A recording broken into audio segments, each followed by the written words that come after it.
Conference ice cream is concern, আইসক্রিমের জন্য। তো আমরাও এখানে আসতে পেরে তোমাদের সাথে কথা বলতে পারে, তোমাদের এই প্রোগ্রামে আসতে পারে আমরা অত্যন্ত আনন্দিত।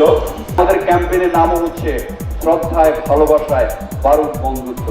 যদি আজকে ফ্রেন্ডশিপ ডে, আমরা চিন্তা করেছি এই সম্পর্কটাকে আরো কিভাবে স্ট্রেংথেন করা যায়, আরো কিভাবে ভালো করা যায় এবং আরো কিভাবে মধুর করা যায়, যাতে করে আমরা প্রতিটা মুহূর্তে ফিল করি teacher is my true friend.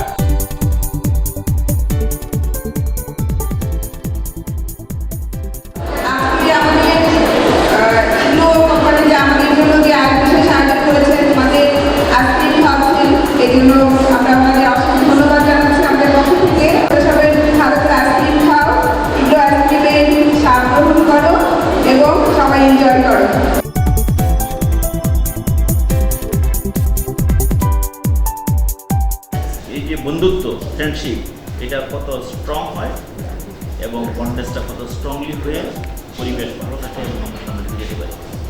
বন্ধু এটা কিন্তু কোনো সংজ্ঞায়িত করা যাবে না। এই বন্ধুত্ব হতে পারে একজন ক্লাসমেটের সঙ্গে বন্ধুত্ব হয়, টিচারের সঙ্গে বন্ধুত্ব হয়, ফাদার মাদারের সঙ্গে বন্ধুত্ব হয়, আত্মীয় স্বজনের সঙ্গে। পুরো শিক্ষকের মধ্যে যে একটা ফ্রেন্ডশিপ, ফ্রেন্ডশিপ হবে, এইটাকে স্ট্রং করার জন্য, স্ট্রেনথেন করার জন্য তারা এই আয়োজনটা করেছিল ছাত্র এবং শিক্ষকদের নিয়ে।